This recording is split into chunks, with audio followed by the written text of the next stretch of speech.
Inferir un creador, como ha dicho con mucha razón el filósofo británico Bertrand Russell, inferir un creador es inferir una causa. Y las causas solo son atendibles y válidas en ciencia cuando proceden de leyes causales observadas y observables. La creación de la nada, ¿no?, lo que los teólogos llaman la creatio ex nihilo, la creación de la nada, es un suceso que no ha sido observado nunca. Entonces, acá no se trata de negar porque yo soy ateo, que soy agnóstico, no se trata de negar por eso a un posible creador, no, sino que científicamente es inadmisible. Porque la creación de la nada es algo que no ha sido observado nunca. Primer punto. Entonces, si esto no procede de un creador, entonces se puede suponer que el universo apareció espontáneamente. Ahora bien, tanto la creación del universo por un creador cuanto la aparición espontánea del universo son dos sucesos que contradicen todas las cadenas y leyes causales observadas y observables. Tanto la aparición espontánea del universo cuanto la creación del universo por un creador, esas dos posibilidades contradicen completamente todas las leyes científicas. Por eso es inadmisible pensar en un creador. Como hemos visto, pues, el señor de Negri arguye que es científicamente inadmisible apelar a un creador, en tanto en ciencia se entiende que las causas, y el creador, claro, en este contexto funcionaría como causa, en ciencia las causas se reducen a relaciones dentro de cosas que son observadas y observables. A esto hay que responder que el señor de Negri comete un gravísimo problema de rango epistemológico. Hay que entender el contexto de la ciencia. La ciencia se ocupa del estudio de aquellas cosas que sean directa o potencialmente observables. En ese contexto, la ciencia se ocupa de cosas que están en el marco espacio-tiempo o en el marco fenoménico, si queremos hablar en términos filosóficos. Sin embargo, Dios por definición no es un ente fenoménico particular.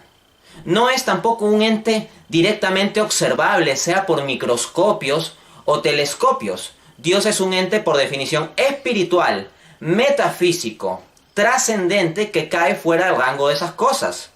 Por lo tanto, el que el señor de Negri pretenda una demostración científica de la creación en tanto ejecutada por Dios es un absurdo, no en tanto la cosa misma que Dios pueda crear, sino en cuanto a lo absurdo de su requerimiento. Porque como se explicó, siendo Dios un ente fundamentalmente en sí mismo, en su esencia, inmaterial, trascendente, que no es un ente fenoménico particular, no es observable y por lo tanto no está al alcance del rango epistemológico de la ciencia. En consecuencia, la ciencia en cuanto tal no tiene directamente que decir a favor o en contra de la existencia de Dios. Por supuesto, entendiendo lo que la ciencia dice, uno podría racionalmente hacer inferencias al respecto. Pero la cuestión de la existencia de Dios es eminentemente una cuestión filosófica, no una cuestión científica que podamos reducir a telescopios o microscopios. Cuando el señor de Negri entonces pide una prueba científica de Dios ejecutando la creación de la nada, eso es tan absurdo como que pida una estrofa de agua. O sea, vamos, el agua se puede medir si se quiere en centímetros o metros cúbicos o en litros, pero la estrofa es una unidad de medida de la poesía. Entonces, si yo digo, dame una estrofa de agua y no eres capaz de mostrarme una estrofa de agua, entonces yo infiero, por lo tanto el agua no existe. El absurdo no está en el agua, el absurdo está en mi petición, que quiero meter en el esquema de medición de la poesía de estrofas algo que es de otro orden, al agua. El mismo error comete el señor de Negri. Quiere meter en los esquemas de comprensión del mundo físico a un ente que es esencialmente metafísico.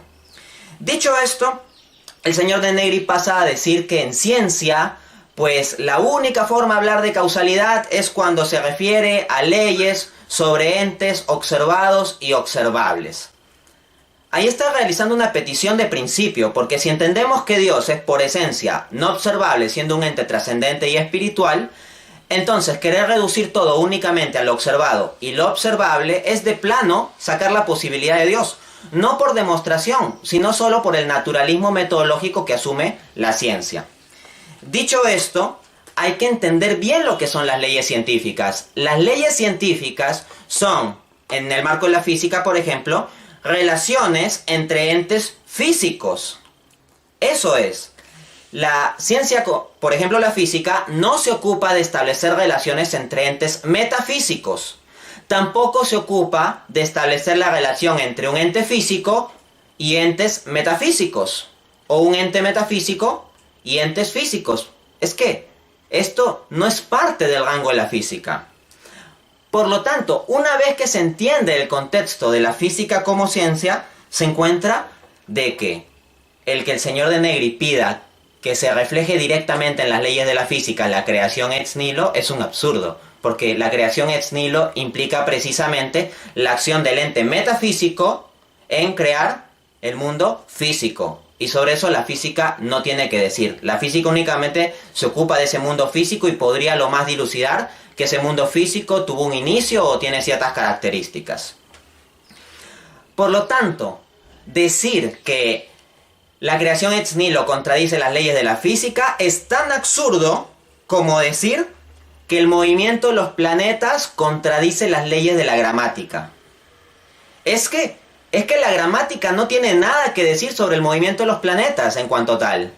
Del mismo modo, la ciencia en tanto se ocupe de entes físicos no tiene nada que imponer de restricciones o posibilidades a un ente metafísico.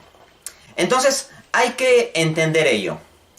Ahora bien, el señor de Negri plantea dos hipótesis en competencia para explicar el origen del universo y dice que ambas son inadmisibles. Por un lado la creación ex nihilo, que ya estamos discutiendo, y por otro lado, pues el surgimiento espontáneo del universo. Vamos a examinarlo. ¿Es cierto, como dice el señor de Negri, que la creación ex nihilo contradice todas las leyes de la física? No las contradice porque está en otro rango de cosas, así como el movimiento de los planetas no contradice, ni tampoco confirma, las leyes de la gramática. Entonces, ¿cómo hay que entender esto? Que resulta que la creación ex nihilo no es inconsistente con las leyes de la física que conocemos. En cambio, que el universo surge espontáneamente de la nada, sin acción de un ente metafísico como Dios, eso sí es absurdo y contradice las leyes físicas que conocemos. ¿Cómo así? Veamos. Tomemos las leyes de la termodinámica, tan fundamentales en física.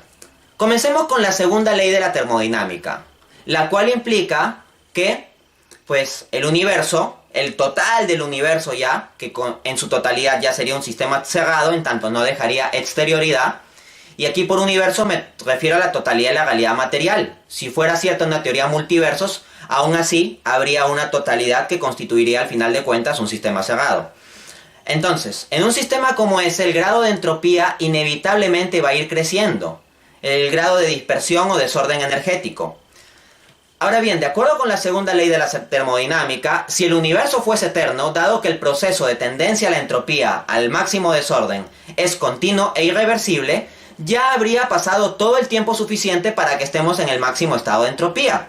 Pero es evidente que eso es falso, porque actualmente observamos estructuras de materia y energía ordenadas. No están en el máximo desorden de energía calorífica desintegrada. Por lo tanto, el hecho de que no hayamos llegado al equilibrio térmico, de acuerdo a la segunda ley de la termodinámica, implica que el universo no ha existido siempre, no es eterno. Esta inferencia ya la realizaba el astrofísico británico Paul Davies en su libro Dios y la nueva física. Entonces, con base en la segunda ley de la termodinámica, estamos diciendo que el conjunto de la realidad material debería tener un inicio absoluto, no sería eterno.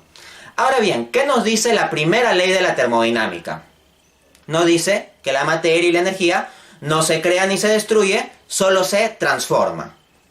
Recordemos lo dicho, las leyes físicas son restricciones sobre entes físicos, no sobre entes metafísicos sobre los cuales no tienen nada que decir. Entonces, la primera ley de la termodinámica establecería que la materia o la energía no pueden crearse a sí mismas, porque dice la materia no se crea ni se destruye. Entonces, en tanto entes físicos no pueden crearse. ¿Ok? Entendido eso, si el universo, dada la segunda ley de la termodinámica, debe tener un inicio, y la materia y la energía no pueden crearse a sí mismas, de acuerdo a la primera ley de la termodinámica, tenemos que la creación espontánea de la nada, en efecto, como dice el señor de Negri, contradeciría las leyes de la física. Sin embargo, la otra idea, la de la creación de la nada, no las contradeciría. Uno dirá, mira, pero si estás diciendo que Dios crea el universo, entonces está diciendo que Él crea la materia y la energía. ¿Eso acaso no contradice la primera ley de la termodinámica que dice que la energía no se crea? No, no la contradice. Porque, como dije, esa es una restricción sobre los entes físicos. Y cuando dice que la energía o la materia no se crean, significa que no se crean a sí mismas, en el orden físico de cosas. Pero la ley en ningún momento dice que la materia y la energía no puedan ser creadas desde una instancia diferente a lo físico. No dice eso. Ahora bien, si el universo ha tenido un inicio, tenemos dos posibilidades. Que sea causado o que no sea causado. Si no es causado, es un surgimiento espontáneo de la nada, pero como ya vimos, eso es absurdo. Por lo tanto, la única posibilidad racional que nos queda es que sea causado por un ente metafísico, dado que estaría causando la totalidad de lo físico, y ahí tenemos al teísmo, ahí tenemos a Dios. Si fuera cierto que el Señor, lo que dice el señor de Negri, de que creer en una creación ex nihilo contradice todas las leyes conocidas por la ciencia, entonces ningún científico podría ser creyente.